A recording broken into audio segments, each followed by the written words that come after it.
Welcome to Mickey Doc, written and read by Fintan Harvey.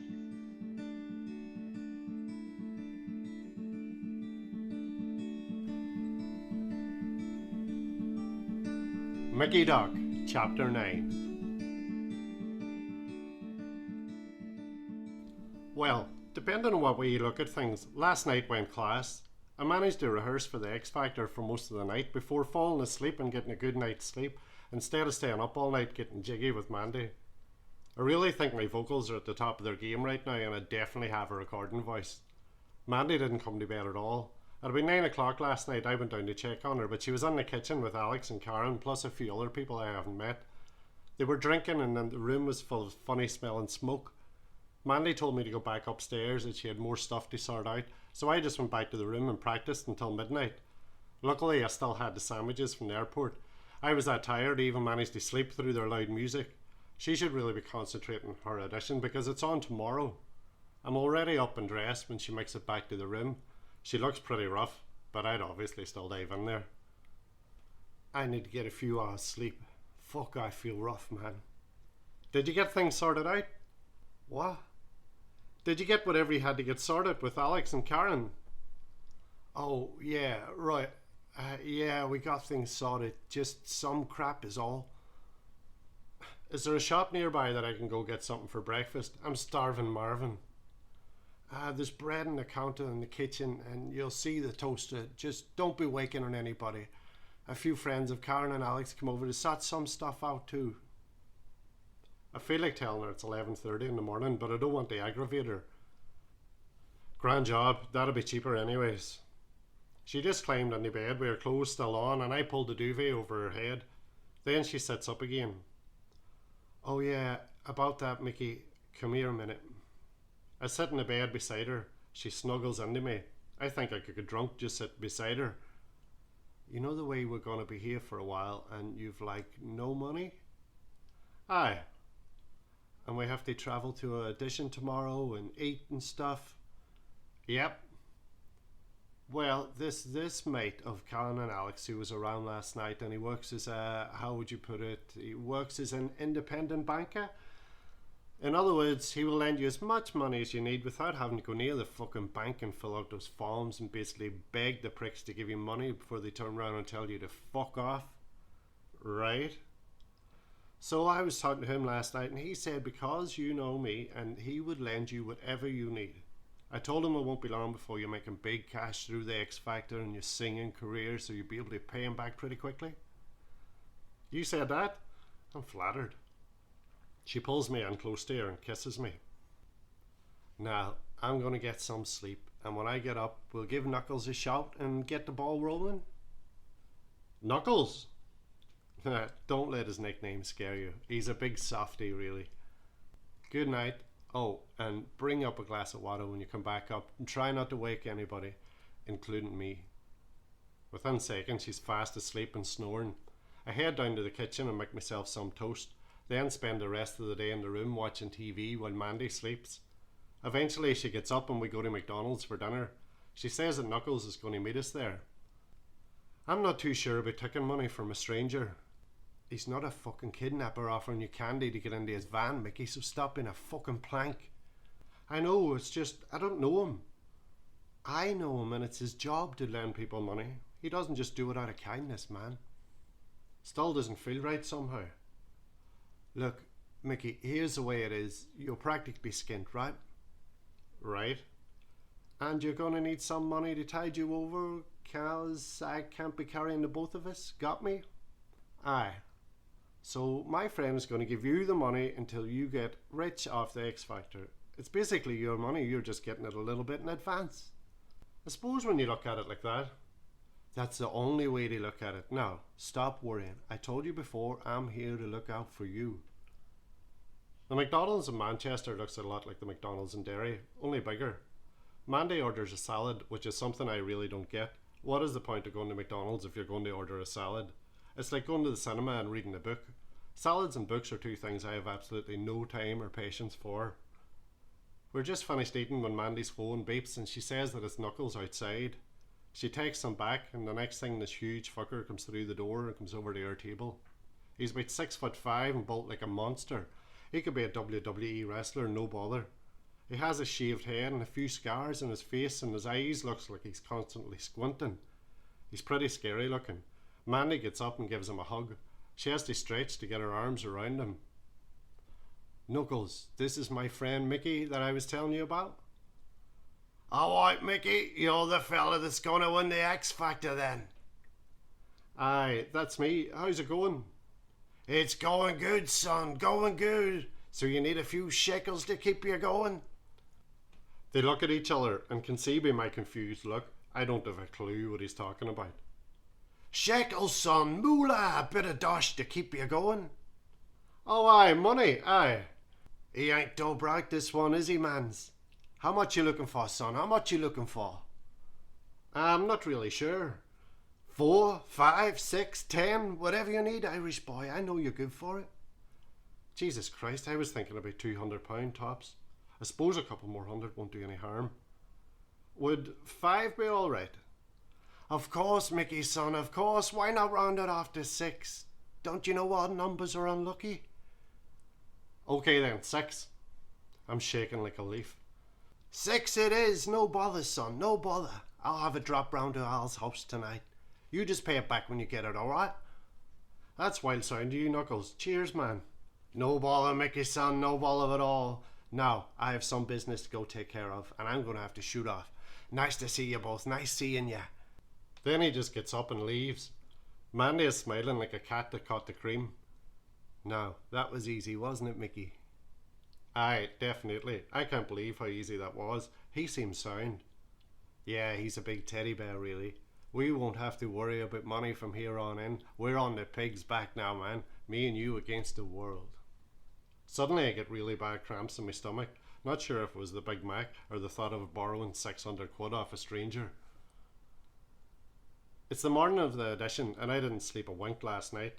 It wasn't because I was nervous or anything. I didn't even have time to think about the audition. What kept me up all night was not the thought of owing Knuckles 600 quid. It was the thought of owing Knuckles 6 grand. Apparently people like Knuckles don't deal in hundreds, they deal in thousands. So when I said I'd take 6, he was talking thousands while I was talking hundreds. I told him there had been a misunderstanding, but he said that I had entered a verbal agreement and the money had been supplied. He said a lot of work had went into freeing up that cash and it can't be put back, so I have to take it. I was too scared to say no. Me and Mandy are getting ready to leave for the auditions. She seems really happy. Are you still worrying, Mickey? It's a lot of money, Mandy. It depends on what context you look at it, man. When you were earning shit money in that vile shop you were working in, then yes, it would have been a lot of money. But soon, very soon, you're going to be making the kind of money that makes 6 grand seem like spare change. You got me? Aye, I suppose when you look at it like that. Now, how do I look? You look fucking amazing. What she does, she's dressed the same as the first time I met her and she looks class. How do I look? You look like a superstar. We make a fucking gorgeous couple. You mean we're a couple now? Yeah, man, why not? I didn't want to rush into anything before, you know, in case we didn't click. But then last night I thought to myself, fuck it, I'm falling in love with this boy. My heart almost jumps out of my chest. This is the best news I've ever heard. I think, actually, I know I'm falling in love with you too, Mandy. Well, let's not go telling people. It's better if we keep it to ourselves for a while. Those X Factor marketing people would rather have you single, know what I mean? Now, come here and kiss me. We go to the bank on our way to the X Factor to lodge the cash. My bank account has never seen so much money in it. Actually, I've never seen so much money. The taxi waits outside with Mandy in it as I queue in the bank for 20 minutes. I'm absolutely shitting myself having this kind of moolah on me. Finally, I get to the front of the queue and lodge it, all the time thinking I'll just dip into it when I need it. It's only for day-to-day expenses. We get to the arena and make our way in through a different entrance this time. There isn't as many people milling about because this is the room auditions where you have to sing in a room in front of just the 4 judges, Simon, Cheryl, Mel B and Louis Walsh. There's still a lot of people, just nowhere near the amount of people that was here for the first audition. We're directed into the main holding area where we spent so many hours the last day and I recognise a few faces. Mostly the people who thought I was special needs. Mandy is on her phone as usual, and I'm trying to get the wrapper off a lollipop. It has been in my pocket all morning, and the wrapper is really stuck to it. 3 people have already patted me on the head. Maybe they think I'll bring them luck. The producer woman with the megaphone comes out and welcomes us all to the audition and tells us that Simon and the rest of the judges are now in the building. This gets a big cheer from everybody, except Mandy, of course. She just rolls her eyes and makes a wanker sign with her hand. We're then told to listen for our numbers to be called out, and it's running numerically, which I think means they're running in order. I'm number 38, so I think I have a wee while to get myself properly prepared. I'm going with the same song again, One Direction, What Makes You Beautiful. It's my own slowed down version of it. I've been listening to it on my iPod all morning. I think of Mandy every time I hear the song now. It's strange because I used to think about Cheryl Cole when I heard it, and now in a few hours I'm going to be sitting in a room in front of her. Mandy comes over and sits beside me. She has that I don't give a flying fuck look in her face, the one she practically always has. There's so many fucking pricks in this place, man. It's making me feel sick. There's a few of them I want to punch in the face. Aye, some of them are a bit OTT. That's why I'm not going into this audition. This place is fucking lame, man. Jesus, Mandy, are you sure? People would kill for this opportunity. I don't feel too good, so I just couldn't be fucking arsed, man. I'll still be here to support you, though. I'm going to the loo. I think I'm going to throw up. Mandy has been gone for ages, and the next thing I know, my number has been called. I go over to the producer woman with the megaphone, and she tells me they're going to do an interview before I go in. The next thing I know, I'm in front of a camera with some woman hooking a microphone onto my chest, and there are a few crew members fussing all over me. Luckily, Mandy comes back and waves over. Then she pushes her way over and leans in. I think she's going to kiss me, so I close my eyes, but she just whispers in my ear, "Don't be fucking mentioning me in the interview." I just nod and she steps away. Jesus, there's Sarah Jane Crawford. She's fucking gorgeous. She'll be the one interviewing me. There's a woman putting makeup on my face. None of the crew even talk to me. They just keep fussing about doing their job while I try not to get caught looking at Sarah's body. They're just shouting random stuff. Okay, can I get a test shot, please? How are the lights coming along with camera 4? Camera 4 ready. Okay, can I get some foundation here? I'm getting a bit of shine off the forehead. Alright, Mickey, this is Sarah. We're just about to go, so if you can just answer in your own voice and speak clearly. Sarah reaches in to shake my hand, and it takes all my power not to look down her top. Okay, guys, everybody ready? And we're good to go in 5, 4, 3, 2, 1. Then he points at Sarah, and she just starts. Hey, and our next contestant is all the way from across the Irish Sea in Northern Ireland. Tell me a little about yourself. Well, my name's Mickey Doc. I'm 25 years old and I'm from Derry in Northern Ireland. Ooh, Mickey Doc, is that a nickname or is that your real name? I suppose it's a nickname, but it's what I've been called since I was a wean. Since you were a what? A wean, a child like. A child like what? No, I mean I've been called Mickey Doc since I was a wean. Or a child, I mean. Oh no, let's hope our judges are able to understand that accent, Mickey. Now, tell us, who are your musical influences? I'm a big fan of One Direction, and I'm going to be doing one of their songs today. I also love Little Mix, Katy Perry, Beyonce, Matt Cardle and Rihanna.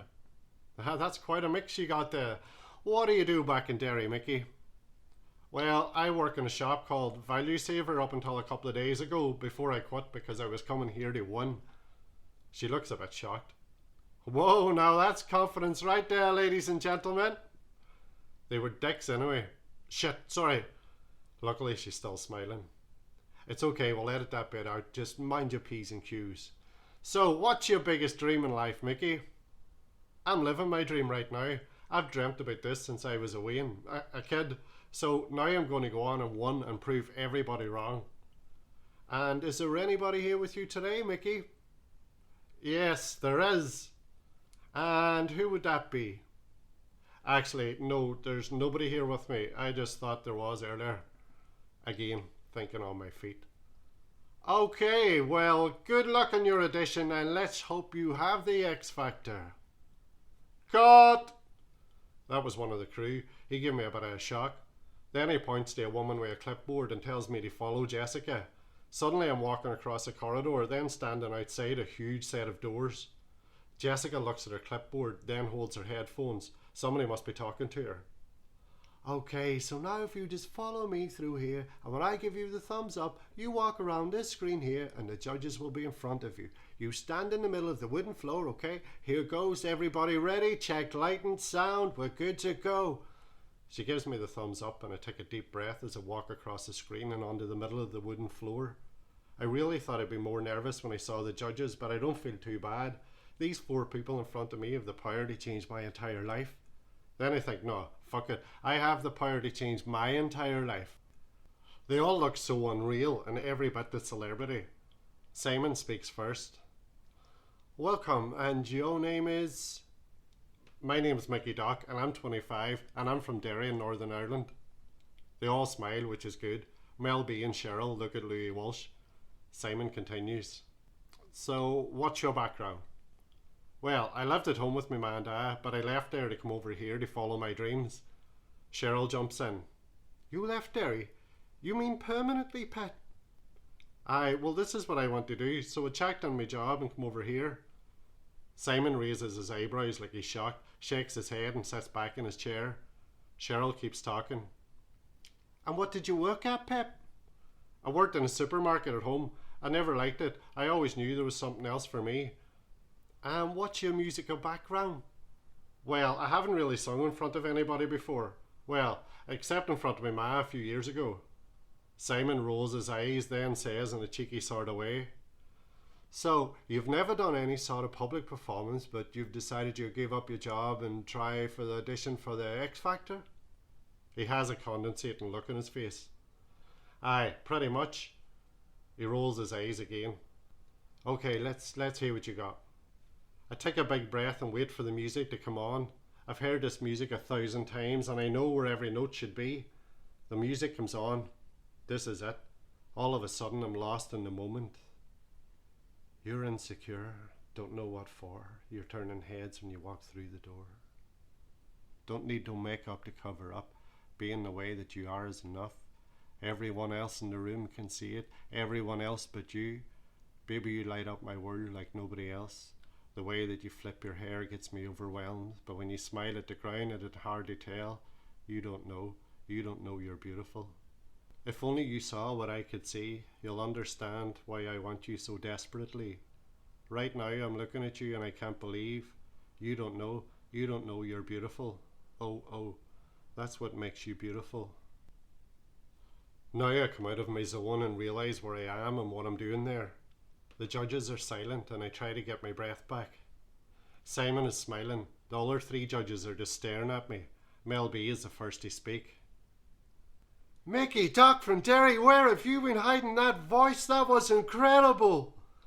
I can hardly speak, I'm that happy. I feel like I'm going to cry, but there's no fucking way I'm doing that on TV. Cheryl speaks then. Pet, I thought, is this guy crazy? Have never performed before and you come out and done that and blew us all away. That was one of the most passionate performances we've had so far and you almost made me cry. So sincerely, well done. Then it's Louis' turn. He's happy and almost shouting. Mickey, what an amazing performance. That is bound to make everybody back in Derry 100% proud of you. You have the look, and what we want here is somebody who has a recording voice, and you definitely have that. Plus you're from Ireland. All the other judges laugh. Then Simon speaks. I thought with your lack of experience you'd be looking at your job back on Monday morning. Then when you started I thought he's pretty good. Then he went on and totally made that song your own. Now, I'm not saying it was perfect. There was a few notes that could have been a bit better, but all in all, that was a wonderful addition. Thank you all very much. Simon smiles and winks at me, then says, okay, now it's time to vote. Louis, yes or no? Mickey, a 100% yes. Okay, Mel, I must say yes. Cheryl? Cheryl smiles at me. Yes. Jesus, I spent most of the past 10 years wanting to hear her shout that. I think I'm crying. Then it's Simon's turn. Yes, I'm definitely crying. I see how much this means to you. You've given up a lot and I can tell you it was worth it. You're through to the next round. Well done. I almost run out of the audition room to find Mandy. When I get through the corridor, she comes running towards me and jumps on me. I'm on cloud 9. Mickey, you were fucking amazing. I got to watch it on the screen over there. Jesus Christ, I thought you were going to be fucking shite. I'm too happy to even care about what she said. I just stand there hugging her and crying on her shoulder.